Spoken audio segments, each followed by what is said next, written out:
अस्सलाम वालेकुम dear students, कैसे हैं आप लोग। I am Masroor Abbas, lecturer chemistry. आप लोगों के साथ chapter number 10 first year chemistry new syllabus discuss कर रहे हूँ। उसमें हम पहले कुछ टॉपिक्स पढ़ चुके हैं। आज हमने इलेक्ट्रोलाइटिक सेल के बारे में डिस्कस करना है। तो इसको स्टार्ट करने से पहले मैं आप लोगों को ये बता दूं कि इलेक्ट्रोलाइटिक सेल्स बेसिकली सब टाइप हैं इलेक्ट्रोकेमिकल सेल। तो हमारे पास पहले जो मेन कैटेगरी है that is electrochemical cells.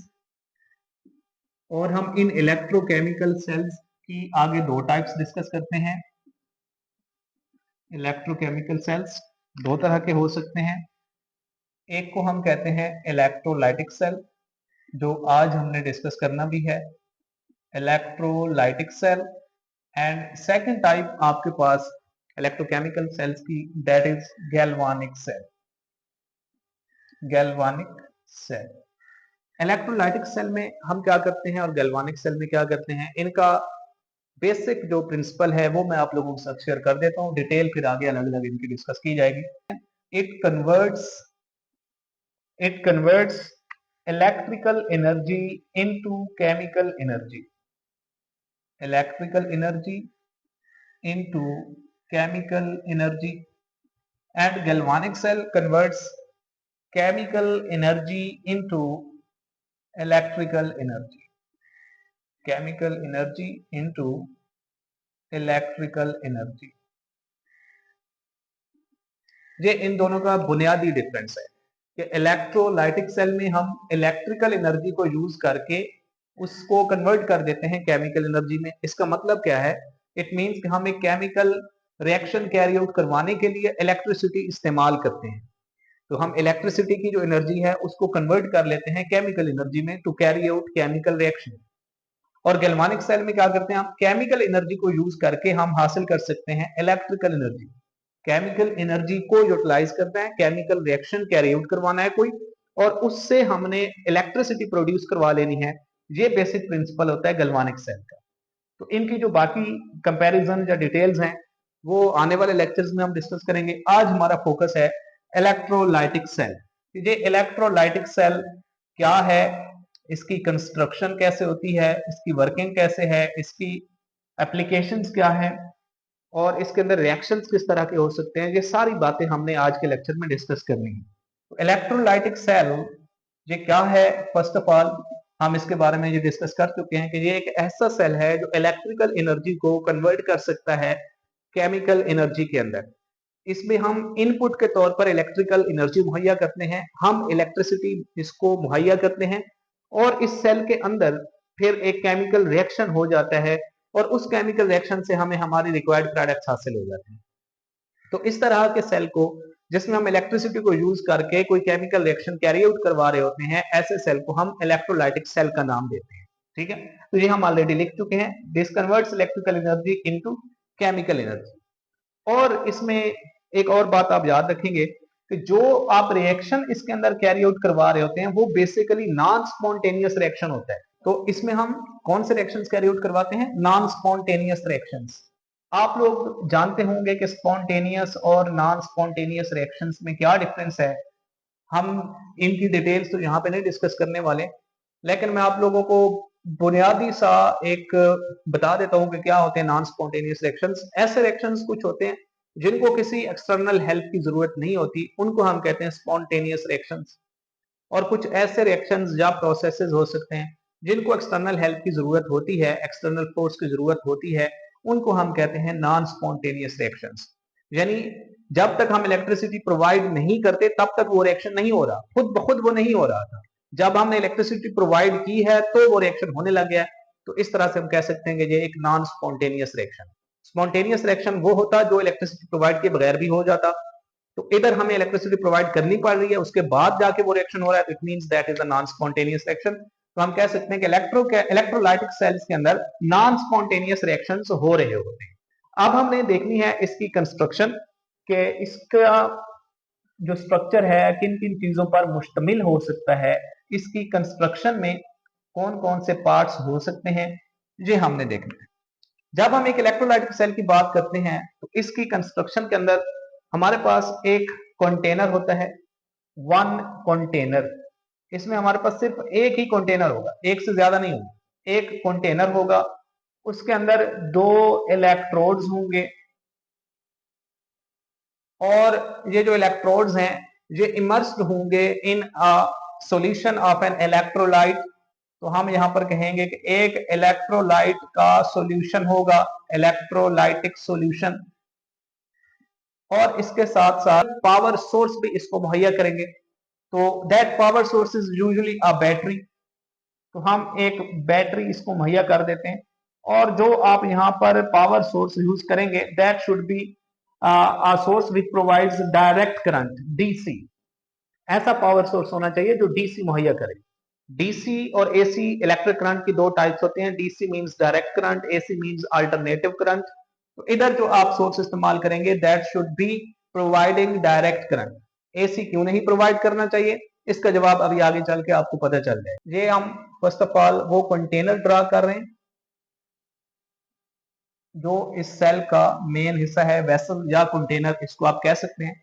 This is container और वेसल। इस कंटेनर के अंदर 2 इलेक्ट्रोड्स आपने डिप करने हैं। एक इलेक्ट्रोड हो गया। इलेक्ट्रोड्स क्या होते हैं? These are usually metal plates और sometimes any other substance which can conduct electricity. तो वो आपके पास ग्रेफाइट की ही एग्जांपल एक बचती है जो नॉन मेटल होने के बावजूद इलेक्ट्रिसिटी कंडक्ट कर रही है।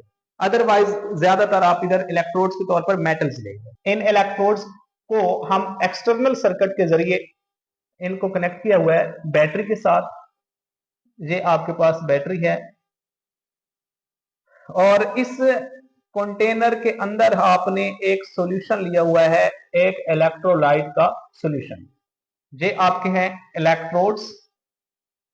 अभी मैं ये नहीं बता रहा कि कौन कौन से इलेक्ट्रोड्स, जस्ट आप ये समझे कि दीज आर इलेक्ट्रोड्स। यहां पर है एक इलेक्ट्रोलाइटिक सॉल्यूशन, इलेक्ट्रोलाइटिक सॉल्यूशन, और ये कंटेनर हो गया, ये दोनों इलेक्ट्रोड्स, और ये आपके पास बैटरी हो गई। तो ये इसके बुनियादी पार्ट्स हो सकते हैं एक इलेक्ट्रोलाइटिक सेल के। अब हमने नेक्स्ट मूव करना है इसकी वर्किंग के ऊपर। ये इसकी कंस्ट्रक्शन थी कि इसमें एक लार्ज कंटेनर जो वेसल होती है, 2 मेटल के इलेक्ट्रोड्स मौजूद होते हैं। ये जो इलेक्ट्रोड्स हैं ये मेटल के भी हो सकते हैं या ग्रेफाइट के भी हो सकते हैं। चलो ये भी आप लिख लें, मेटल या ग्रेफाइट के इलेक्ट्रोड हो सकते हैं, और एक एक्सटर्नल बैटरी हो सकती है, इलेक्ट्रोलाइटिक सॉल्यूशन हो सकता है। तो ये इसकी है कंस्ट्रक्शन।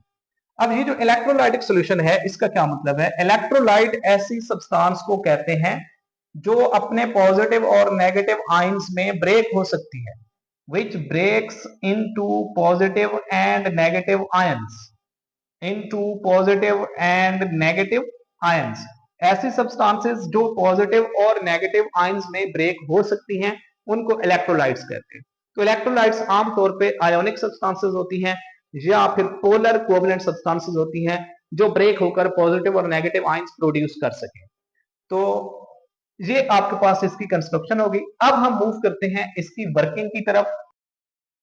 वर्किंग क्या है कि जब हम इन दोनों इलेक्ट्रोड्स को इस बैटरी के साथ कनेक्ट करते हैं तो बैटरी का जो पॉजिटिव टर्मिनल और जो नेगेटिव टर्मिनल है, जिस जिस इलेक्ट्रोड के साथ ये कनेक्टेड है उन इलेक्ट्रोड्स पर यही चार्ज आ जाएगा। इस इलेक्ट्रोड का कनेक्शन पॉजिटिव के साथ है, इसके ऊपर पॉजिटिव चार्ज आ जाएगा। इसका कनेक्शन नेगेटिव टर्मिनल के साथ है, इस पर नेगेटिव चार्ज आ जाएगा। अब मैं आपको यहाँ पे बता देता हूँ कि हम डीसी करंट क्यों यूज करते हैं, एसी क्यों नहीं यूज कर सकते। डीसी करंट इसलिए यूज किया जाता है कि अगर आप डीसी यूज करते हैं तो जो एक बार पॉजिटिव चार्ज वाली मेटल प्लेट बनी है वो पूरे प्रोसेस में पॉजिटिवली चार्ज ही रहेगी, और जो नेगेटिव प्लेट बनी है वो पूरे प्रोसेस में नेगेटिवली चार्ज ही रहेगी। लेकिन अगर आप एसी यूज कर लेते हैं तो उसमें क्या प्रॉब्लम हो सकता है? उसमें यह होता है कि जो एक लम्हे ये पॉजिटिव है तो अगले लम्हे ये नेगेटिव हो जाएगी, क्योंकि अल्टरनेट कर जाना है इसने।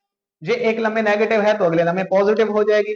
तो जब ये जो मेटल प्लेट्स हैं कभी ये पॉजिटिव हैं कभी यही नेगेटिव हो रही है, तो जो रिएक्शंस यहाँ पर होने हैं वो फिर एक प्रॉपरली एक अच्छे अंदाज में नहीं हो पाएंगे। तो जब ये बार बार इनके चार्जेस चेंज होंगे तो जो सब्सटेंसेस इधर मूव कर रही हैं उनका जो रिएक्शन हुआ था वो अगले स्टेप पे रिवर्स हो जाएगा, फिर वो रिएक्शन होगा फिर रिवर्स हो जाएगा। तो ओवरऑल जो नेट चेंज आपको नजर आएगा वो ऑलमोस्ट जीरो के इक्वल होगा।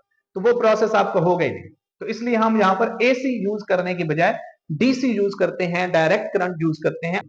अब इधर हमने कहा था कि हम एक इलेक्ट्रोलाइट का सॉल्यूशन ले रहे हैं और मैंने ये बताया कि इलेक्ट्रोलाइट ऐसी चीज को कहते हैं जो पॉजिटिव और नेगेटिव आयंस में ब्रेक हो जाती है। तो इट मींस कि आपके पास इस कंटेनर के अंदर पॉजिटिव आयंस भी मौजूद होंगे और नेगेटिव आयंस भी मौजूद होंगे। पॉजिटिव एंड नेगेटिव आयंस यहां पर मौजूद हैं। तो जब यहां पर पॉजिटिव और नेगेटिव आयंस मौजूद हैं और आपने इन प्लेट्स के ऊपर भी चार्ज अब अप्लाई कर दिया है तो क्या होगा, हम जानते हैं कि अपोजिट चार्जेस एक दूसरे को अट्रैक्ट करते हैं। तो ये जो पॉजिटिव आयंस हैं ये मूव करना स्टार्ट कर देंगे इस नेगेटिव प्लेट की तरफ, और जो नेगेटिव आयंस हैं ये मूव करेंगे इस पॉजिटिव प्लेट की तरफ। तो इस तरीके से ये जो पॉजिटिव आयंस हैं ये इस नेगेटिव प्लेट के ऊपर जाकर क्या कर सकते हैं, इनके पास इलेक्ट्रॉन्स की कमी है और इसके पास इलेक्ट्रॉन ज्यादा हैं क्योंकि इस पर नेगेटिव चार्ज है, ये इससे इलेक्ट्रॉन गेन कर सकते हैं। जब ये पॉजिटिव आयंस इससे इलेक्ट्रॉन गेन करेंगे तो इनकी रिडक्शन हो जाएगी, गेन ऑफ इलेक्ट्रॉन हो जाएगा, इनका चार्ज भी खत्म हो जाएगा। तो हम कह सकते हैं कि जब हम इनकी वर्किंग में देखते हैं कि पॉजिटिव आयंस ने यहां पर जाकर इलेक्ट्रॉन गेन किए हैं तो इनकी रिडक्शन हो गई है जी। पॉजिटिव आयंस इलेक्ट्रॉन गेन करेंगे, इनकी रिडक्शन हो जाएगी, और नेगेटिव आयंस के पास इलेक्ट्रॉन्स इजाफी हैं पहले ये इस। तो यहां पर दो प्रोसेसेस हो रहे हैं, एक हो रही है ऑक्सीडेशन और दूसरा प्रोसेस हो रहा है आपके पास reduction. Oxidation and reduction. Oxidation कब हुई, जब नेगेटिव आयंस ने इलेक्ट्रॉन लूज किए, और रिडक्शन कब हुई, जब पॉजिटिव आयंस ने इलेक्ट्रॉन गेन किए। इट मींस के जिस इलेक्ट्रोड पर ऑक्सीडेशन का प्रोसेस हो रहा है उसको हम नाम देंगे एनोड का, और जिस इलेक्ट्रोड पर रिडक्शन का प्रोसेस हो रहा है इसको हम नाम देंगे कैथोड का। ये आपने याद रखना है। हम पॉजिटिव या नेगेटिव चार्ज की बुनियाद पर फैसला नहीं करते कि हमारा कैथोड कौन सा है और एनोड कौन सा है, बल्कि हम इन प्रोसेसेस की बुनियाद पर फैसला करते हैं कि हमारा एनोड कौन सा है और कैथोड कौन सा है। जहां पर ऑक्सीडेशन होगी दैट विल बी एनोड, और जहां पर रिडक्शन होगी दैट विल बी कैथोड। चाहे कोई भी सेल आपको दे दिया जाए, चाहे वो गैल्वानिक सेल हो चाहे इलेक्ट्रोलाइटिक सेल हो, तो ये वर्किंग हो जाएगी कि पॉजिटिव आयंस इलेक्ट्रॉन गेन कर रहे हैं, नेगेटिव आयंस इलेक्ट्रॉन लूज कर रहे हैं, इनकी रिडक्शन हो रही है, इनकी ऑक्सीडेशन हो रही है। हमने इनको नाम भी दे दिया कि ये जो ऐसा इलेक्ट्रोड है जिसके ऊपर रिडक्शन हो रही है, इस इलेक्ट्रोड को हम नाम दे सकते हैं कैथोड का, और वो वाला इलेक्ट्रोड जिसके ऊपर ऑक्सीडेशन हो रही है उस इलेक्ट्रोड को हम नाम दे सकते हैं एनोड का। तो ये आपके पास इसकी वर्किंग हो जाएगी। अब हमने देखना है कि इसके एप्लीकेशंस क्या हैं। ये जो इलेक्ट्रोलाइटिक सेल का प्रोसेस है इसको हम कहां कहां पर इस्तेमाल कर रहे हैं। फर्स्ट ऑफ ऑल हम इसके एप्लीकेशंस की तरफ मूव करते हुए देखेंगे कि इस सेल के अंदर जो प्रोसेस हो रहा है उस सेल को हम कहते क्या है, उस प्रोसेस को आप क्या नाम दे सकते हैं। इस सेल के अंदर होने वाले प्रोसेस को हम नाम देते हैं electrolysis. Electrolysis electrolysis means breakdown of a substance into its components by applying electricity. Electro stands for electricity and lysis stands for breakdown. Electrolysis क्या बन जाएगा, breakdown of a substance into its components. Breakdown of a substance into its components by electricity. Electricity की मदद से जब आप एक substance को उसके कंपोनेंट्स में ब्रेक करते हैं तो इस प्रोसेस को हम इलेक्ट्रोलिसिस कह सकते हैं। अब इलेक्ट्रोलिसिस को आपकी बुक में उसने सिंपली कह दिया कि ये वो प्रोसेस है जो इलेक्ट्रोलाइटिक सेल के अंदर हो रहा है, तो आप वो डेफिनेशन भी किसी हद तक यूज कर सकते हैं, लेकिन ये इसकी एक्चुअल डेफिनेशन हो जाएगी। इसके अंदर हम इलेक्ट्रोलिसिस कर रहे हैं तो कहां कहां पर ये इलेक्ट्रोलिसिस हमें फायदा दे सकती है, कहां कहां पर हम इसको यूज कर सकते हैं। अब हम उन एप्लीकेशंस की तरफ मूव करेंगे। इसके एप्लीकेशन में सबसे पहला एप्लीकेशन आप देखेंगे डाउन सेल्स। डाउन सेल, इसमें हमने क्या काम किया था, हम छोटी क्लासेस में ये डिस्कस कर चुके हैं। इसके अंदर हम करते हैं प्रिपरेशन ऑफ सोडियम मेटल। तो सोडियम मेटल की प्रिपरेशन हम कैसे करते हैं, इस सेल के अंदर आप NaCl यूज करते हैं, और ये NaCl इलेक्ट्रोलिसिस से आपको सोडियम मेटल हासिल हो जाती है और साथ ही साथ आपको क्लोरीन भी हासिल होती है। अगर इस इक्वेशन को बैलेंस करेंगे तो it will become 2NaCl gives 2Na plus Cl2। तो ये एक प्रोसेस है जिसमें हम सोडियम हासिल कर सकते हैं with the help of electrolysis. Second आपके पास इलेक्ट्रोलिसिस की एग्जांपल हो जाएगी या इसका एप्लीकेशन हो जाएगा नेल्सन सेल। नेल्सन सेल भी आई होप आप लोग पहले पढ़ चुके होंगे। तो नेल्सन सेल में क्या करते हैं हम, इसमें हम प्रिपरेशन ऑफ कास्टिक सोडा करते हैं। NaOH को कास्टिक सोडा कहा जाता है, सोडियम हाइड्रोक्साइड को। तो इसके अंदर आप प्रिपरेशन ऑफ कास्टिक सोडा ये करेंगे, प्रिपरेशन ऑफ कास्टिक सोडा, यानी कास्टिक सोडा किसको कहते हैं, NaOH को कहते हैं। कास्टिक सोडा की प्रिपरेशन इसके अंदर हम करते हैं। इसमें भी हम NaCl का सॉल्यूशन इस्तेमाल करके उससे NaOH हासिल कर रहे होते हैं। नेक्स्ट एप्लीकेशन इसका है रिफाइनिंग और प्योरिफिकेशन ऑफ मेटल्स। रिफाइनिंग या प्योरिफिकेशन ऑफ मेटल्स, हम मेटल्स को रिफाइन कर सकते हैं या प्योरीफाई कर सकते हैं इस प्रोसेस के जरिए। तो ये कैसे आप रिफाइन या प्योरीफाई करेंगे, फॉर एग्जांपल आपके पास एक मेटल है कॉपर, तो उस कॉपर की अगर आप इलेक्ट्रोलिसिस की मदद से रिफाइनिंग करना चाहते हैं या उसको प्योरीफाई करना चाहते हैं तो आप क्या करेंगे, आप कॉपर का एनोड भी इस्तेमाल कर लेंगे और कॉपर का कैथोड भी इस्तेमाल कर लेंगे। ये कॉपर का एक आप एनोड इस्तेमाल करेंगे और एक आप कॉपर का कैथोड इस्तेमाल करेंगे।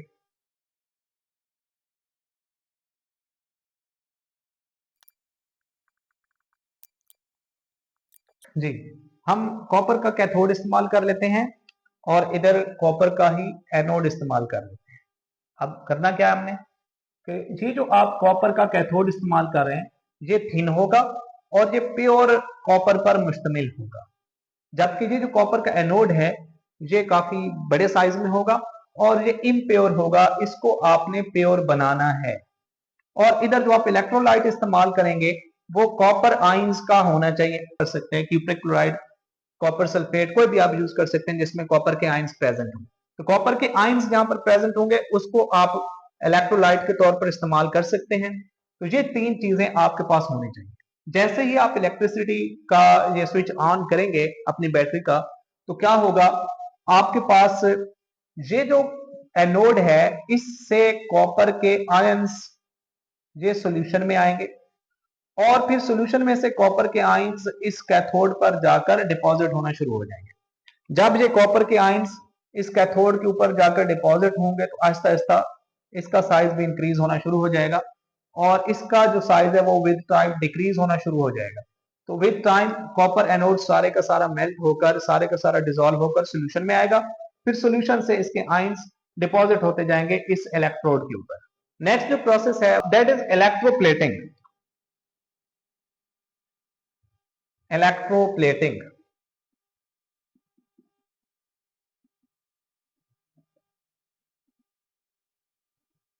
इलेक्ट्रोप्लेटिंग में हम क्या करते हैं, हम किसी एक मेटल के ऊपर किसी दूसरे मेटल की एक लेयर चढ़ा देते हैं, उसके ऊपर लेयर की कोटिंग कर देते हैं। इस प्रोसेस को इलेक्ट्रोप्लेटिंग कहा जाता है। मिसाल के तौर पर कुछ ऐसे जेवरात होते हैं जो होते हैं किसी और मेटल के, उनके ऊपर आप सोने का पानी चढ़ा सकते हैं, गोल्ड का जो एक अपीयरेंस है वो उसको आप दे सकते हैं। तो वो जिस प्रोसेस के तहत काम किया जाता है दैट इज इलेक्ट्रोप्लेटिंग।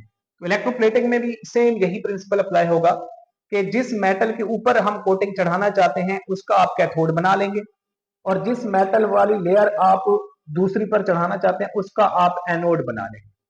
तो क्या होगा, जैसे आप इलेक्ट्रिसिटी ऑन करेंगे तो वो मेटल जो महंगी है जैसे गोल्ड, तो वो ऐसा ऐसा डिजॉल्व होकर सोल्यूशन में आएगा, सोल्यूशन से फिर इस कैथोड के ऊपर जमा होना शुरू हो जाएगा, उसकी एक लेयर कैथोड के ऊपर डिपॉजिट हो जाएगी। तो कैथोड की हम कहेंगे प्लेटिंग हो चुकी है। तो इस तरीके से जिस मेटल की आप इलेक्ट्रोप्लेटिंग करना चाह रहे थे उसकी इलेक्ट्रोप्लेटेड फॉर्म आपको हासिल हो जाएगी। तो ये कैसे हो सकता है, ये आप इस तरह से कर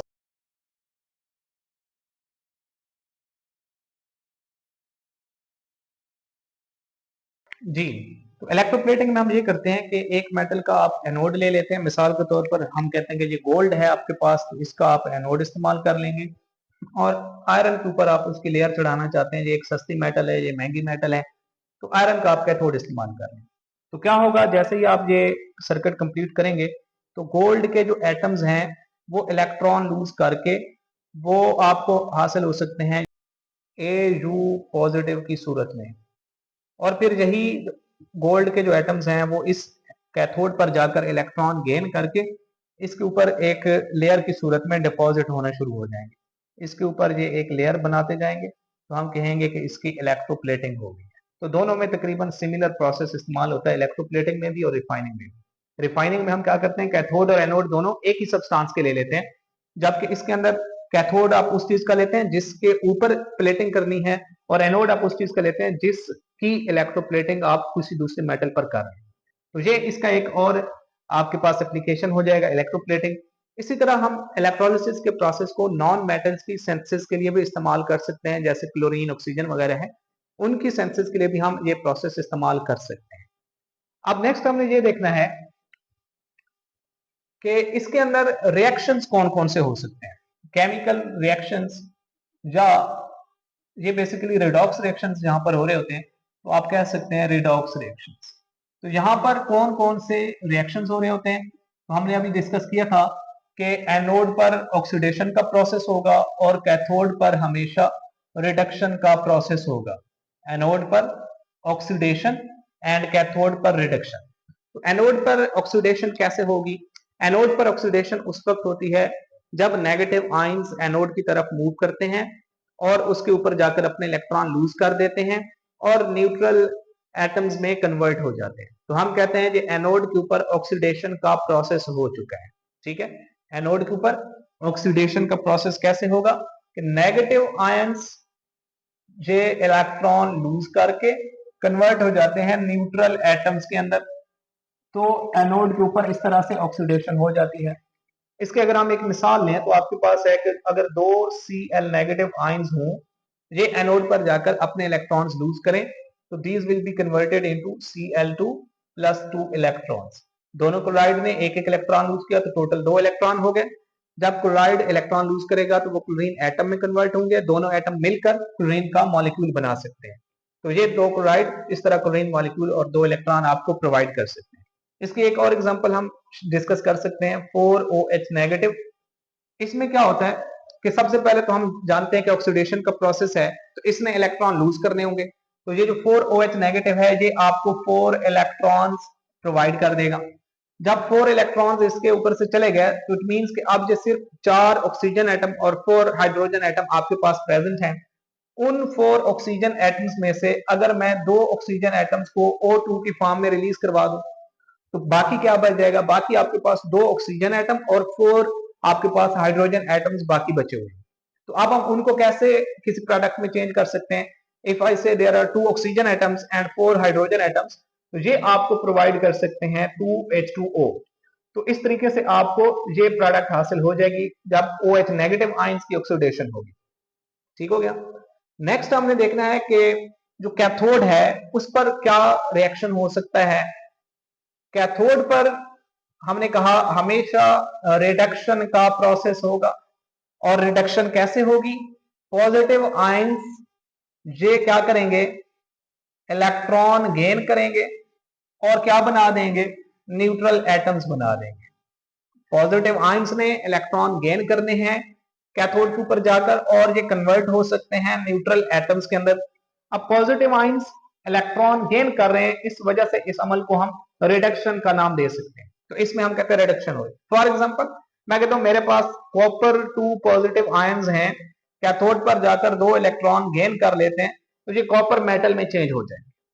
इसी तरह अगर मेरे पास 2 हाइड्रोजन आयंस प्रेजेंट हो, ये 2 इलेक्ट्रॉन गेन करके कन्वर्ट हो जाएंगे 2 हाइड्रोजन एटम्स में, और ये जो दोनों एटम्स हैं कन्वर्ट हो जाएंगे हाइड्रोजन गैस के अंदर। तो इट मींस कि आपके पास कैथोड पर दो तरह की प्रोडक्ट्स बन सकती हैं, या तो मेटल आपको वहां पे हासिल होगी या वहां पर कोई गैस हासिल होगी। अगर आपको कैथोड के ऊपर मेटल हासिल होती है तो क्या होगा, और अगर आपको कोई गैस हासिल होती है तो क्या होगा। अगर मेटल आपको हासिल हुई है तो दो पॉसिबिलिटीज बन जाएंगी। ज्यादातर इम्कान यही होता है कि वो जो मेटल है एटम्स में कन्वर्ट होने के बाद आपके कैथोड के ऊपर डिपॉजिट हो जाती है, उसके ऊपर जमा हो जाती है, उसकी लेयर बन जाती है उसके ऊपर। तो अगर मेटल है तो आमतौर पे यही होगा कि it will be deposited on cathode. आमतौर पर यही होगा कि ये कैथोड पर डिपॉजिट हो जाएगी। और समटाइम्स ऐसा भी हो सकता है कि कैथोड पर डिपॉजिट होने की बजाय ये इसी सॉल्यूशन के अंदर एक मोल्टन लेयर बना दे, मोल्टन लेयर इन सॉल्यूशन। जिस सॉल्यूशन की आप इलेक्ट्रोलिसिस कर रहे थे उसी के अंदर ये एक मोल्टन लेयर की सूरत में आपको हासिल हो जाएगी। तो मेटल दो तरीके से बिहेव कर सकती है आफ्टर रिडक्शन, या तो कैथोड पर डिपॉजिट हो जाएगी या उस सॉल्यूशन के अंदर मोल्टन फॉर्म में आपको हासिल हो जाएगी। गैस क्या करेगी, गैस सिंपली उस सॉल्यूशन में से ऊपर की तरफ मूव करेगी और बबल ऑफ करके वहां से उड़ जाएगी। तो हम कहेंगे गैस कैसे वहां से रिमूव हो सकती है, that is bubbles of through the solution. ये उस सॉल्यूशन में से बबल ऑफ होकर बाहर जा सकती है। तो ये आपके पास कैथोड के ऊपर होने वाले प्रोसेस में दो पॉसिबिलिटीज हो सकती हैं कि मेटल कहां जाएगी और गैस कहां जाएगी। अब नेक्स्ट हमने ये देखना है एक एग्जांपल के थ्रू कि ये जो रेडॉक्स रिएक्शन हो रहा होगा किस तरीके से हो रहा होगा बेसिकली। अब हम एक रेडॉक्स रिएक्शन की एग्जांपल डिस्कस कर रहे हैं। मैं कहता हूं मेरे पास एक साल्ट प्रेजेंट है ZnCl2 जिसको इलेक्ट्रोलाइट के तौर पर मैंने इस्तेमाल किया हुआ है। तो ZnCl2 जब इलेक्ट्रोलाइट के तौर पर काम करेगा इसका मतलब है कि ये अपने पॉजिटिव और नेगेटिव आयंस में ब्रेक हो जाएगा जैसे ही आप इसको वाटर में डिसॉल्व करेंगे। तो ये आपको प्रोवाइड करेगा Zn2 positive plus 2Cl negative. या आप इसकी मोल्टन फॉर्म यूज कर सकते हैं या आप इसका वाटर में सोल्यूशन यूज कर सकते हैं। दोनों सूरतों में ये आपको Zn2 पॉजिटिव और 2Cl नेगेटिव प्रोवाइड करेगा। अगर हम यहां पर फर्ज कर लेते हैं कि हमारे पास मोल्टन फॉर्म है ZnCl2 की, तो ये फायदा हो जाएगा कि इस पूरे फिर इलेक्ट्रोलाइटिक सेल के अंदर सिर्फ और सिर्फ यही जिंक और क्लोराइड के आयंस होंगे, वाटर की वजह से हाइड्रोजन और हाइड्रोक्सिल आयंस नहीं होंगे। तो फिर इनका कोई कंपटीशन नहीं होगा, फिर हमें प्रोडक्ट गैस करने में कोई परेशानी नहीं होगी। अगर कोई कंपेटिटिव सब्सटेंसेस आ जाए तो फिर प्रोडक्ट गैस करना थोड़ा सा टेक्निकल काम हो जाता है, वो हमारा यहाँ पे फिर नहीं करना पड़ेगा हमें। तो ZnCl2 ब्रेक होकर जिंक आयंस और क्लोराइड आयंस आपको प्रोवाइड कर रहा है। अब होगा क्या, रिएक्शंस कैसे होंगे, एनोड के ऊपर कौन सा रिएक्शन होगा, हम जानते हैं एनोड पर ऑक्सीडेशन होती है और ऑक्सीडेशन का मतलब है loss of electron. Loss of electron वही चीज कर सकती है जिस पर नेगेटिव चार्ज हो। तो एनोड पर पॉजिटिव चार्ज है, नेगेटिव चार्ज वाली सब्सटेंस यानी क्लोराइड ये जाकर एनोड पर अपने इलेक्ट्रॉन लूज करके Cl2 में गैसेस फॉर्म में रिलीज हो जाए। तो this will be converted into Cl2 chlorine gas and 2 electrons will be given. तो ये ऑक्सीडेशन का प्रोसेस हो गया एनोड के ऊपर। कैथोड के ऊपर कौन सा प्रोसेस होगा, कैथोड के ऊपर प्रोसेस होगा रिडक्शन का। कैसे रिडक्शन का प्रोसेस होगा, जो आपके पास Zn2 पॉजिटिव आयंस हैं ये दोनों इलेक्ट्रॉन गेन करके कन्वर्ट हो सकते हैं Zn। अब बेसिकली इस प्रोसेस में हुआ क्या है कि जो एनोड पर ऑक्सीडेशन का प्रोसेस हुआ है और वहां से दो इलेक्ट्रॉन रिलीज हुए हैं, वही दो इलेक्ट्रॉन सर्किट में से गुजर के दूसरी तरफ जिंक तक पहुंच गए और उन्होंने वो इलेक्ट्रॉन गेन कर लिए जिंक आयन से। तो इधर से जो इलेक्ट्रॉन लूज हो रहे हैं इधर वो इलेक्ट्रॉन गेन हो गए, यानी जो इलेक्ट्रॉन इस रिएक्शन के दौरान बढ़ रहे थे वही यूज भी हो गए। अब हम अगर इसका ओवरऑल रिएक्शन देखना चाहें कि ओवरऑल ये किस तरह से रिएक्शन हुआ होगा शुरू से लेकर आखिर तक, तो ओवरऑल रिएक्शन लेने के लिए आप इन तमाम स्टेप्स को आपस में ऐड कर सकते हैं। और किसी रिएक्शन के स्टेप्स को ऐड करते वक्त आपने एक रूल याद रखना है कि कोई सब्सटेंस अगर वो रिएक्टेंट साइड पर भी प्रेजेंट है और प्रोडक्ट साइड पर भी प्रेजेंट है, वो एक ही स्टेप में तो ऐसा नहीं होगा कि वही चीज रिएक्टेंट साइड पे भी पड़ी हो और वही प्रोडक्ट साइड पे भी पड़ी होगी, वो डिफरेंट स्टेप्स में हो रहा है। फॉर एग्जांपल पहले स्टेप में वो रिएक्टेंट साइड पे पड़ी है, दूसरे में वो प्रोडक्ट साइड पे, या पहले में प्रोडक्ट साइड पे दूसरे में रिएक्टेंट साइड पे। तो ऐसे सब्सटेंसेस को आपने कैंसल आउट कर देना है। तो आप देख सकते हैं यहां पर कि ये जो Zn2 पॉजिटिव है पहले स्टेप में ये प्रोडक्ट साइड पर है, तीसरे स्टेप में ये रिएक्टेंट साइड पर आ गई। Cl नेगेटिव पहले प्रोडक्ट के तौर पर काम कर रही थी, फिर रिएक्टेंट के तौर पे कैंसल आउट कर देंगे। इलेक्ट्रॉन्स एक जगह प्रोडक्ट के तौर पर बने, एक जगह रिएक्टेंट के तौर पे कैंसल आउट कर देंगे। अब बाकी जो सब्सटेंसेस बची हैं वही आपकी नेट इक्वेशन होगी, वही आपको ओवरऑल रिएक्शन होगा। तो कैसे आप लिख सकते हैं, यहां पर आपको हासिल हो जाएगा ZnCl2 और ये आपको प्रोवाइड कर रहा है यहां पर Cl2 और यहां पर Zn। तो मैं लिख देता हूं Zn प्लस Cl2, तो ये आपका ओवरऑल रिएक्शन हो जाएगा। तो इस तरीके से हम इलेक्ट्रोलाइटिक सेल के अंदर किसी साल्ट को, किसी इलेक्ट्रोलाइट को ब्रेक कर सकते हैं उसके कंपोनेंट्स के अंदर, जैसे ZnCl2 को इसके कंपोनेंट्स जिंक एंड क्लोरीन के अंदर हमने यहां पर ब्रेक किया है। और इस तरह ब्रेक करने से फिर हमें काफी सारे एडवांटेजेस हो जाते हैं जो हमने एप्लीकेशंस के अंदर डिस्कस कर लिए। अब हम मूव करेंगे क्विक चेक 10.1 की। क्विक चेक 10.4 देख लेते हैं कि इसमें वो क्या पूछ रहा है आपसे। इसमें वो बता रहा है कि copper bromide is electrolysed using inert electrodes, यानी ऐसे इलेक्ट्रोड्स जिन्होंने रिएक्शन में हिस्सा नहीं लिया, उनकी मौजूदगी में हमने कॉपर ब्रोमाइड की इलेक्ट्रोलिसिस करवाई है। तो which ions are present in the solution, तो कॉपर ब्रोमाइड ब्रेक होकर कौन से आयंस प्रोड्यूस कर रहा होगा, ये आपने बताना है। तो ये जो कॉपर ब्रोमाइड है, ये जब ब्रेक होगा CuBr2,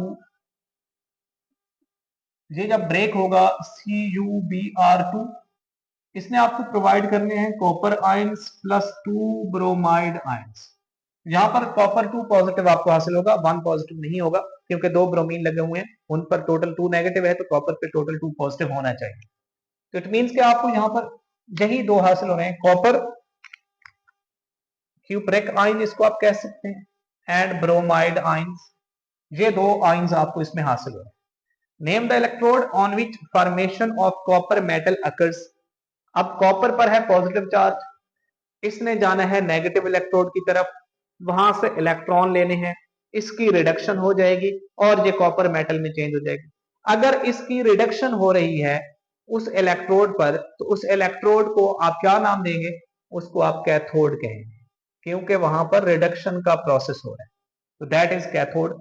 give the half equation that represents the formation of copper, copper की फॉर्मेशन के लिए हाफ इक्वेशन कैसे आप बता सकते हैं। कॉपर आयंस ये जब जाते हैं कैथोड पर, तो इसको 2 इलेक्ट्रॉन्स की जरूरत है, ये उससे 2 इलेक्ट्रॉन ले लेता है कॉपर का आयन। जब ये 2 इलेक्ट्रॉन गेन करता है तो ये कॉपर एटम में या कॉपर मेटल में कन्वर्ट हो जाता है। तो ये इक्वेशन जाहिर करेगी फॉर्मेशन ऑफ कॉपर को। और इसी तरह ये कह रहा है give the half equation for formation of bromine, bromine की फॉर्मेशन कैसे आप जाहिर कर सकते हैं। ये आप देख रहे थे कि आपके पास ब्रोमाइड आयंस बने हैं, अगर 2 ब्रोमाइड आयंस हों और ये जाते हैं पॉजिटिव एनोड के ऊपर, वहां पर अपने इलेक्ट्रॉन लूज कर देते हैं, ऑक्सीडेशन हो जाती है, तो उसके नतीजे में ये Br2 में कन्वर्ट हो सकते हैं। तो ये जो 2 Br नेगेटिव थे, इन्होंने 2 इलेक्ट्रॉन लूज कर दिए, पीछे 2 ब्रोमीन के एटम हासिल हुए, वो दोनों जुड़कर ब्रोमीन मॉलिक्यूल बना देंगे, तो आप यहां पर लिख सकते हैं Br2। तो इस तरीके से ये आपकी 10.4 जो क्विक चेक है सॉल्व हो जाएगी। आई होप सो आप लोगों को इलेक्ट्रोलाइटिक सेल की बेसिक्स अच्छे से क्लियर हो गई होंगी। अगर आप लोगों को कोई क्वेश्चन हो तो you are most welcome to comment your question, इंशाल्लाह आपको इसका रिस्पॉन्स दिया जाएगा। और आप लोगों से ये भी गुजारिश है कि अगर आप लोगों को ये लेक्चर्स अच्छे लग रहे हैं तो अपनी राय का भी जरूर इजहार करें, और साथ ही साथ मेरे इस चैनल को सब्सक्राइब भी लाजमी करें। थैंक यू जी, बेस्ट विशेस।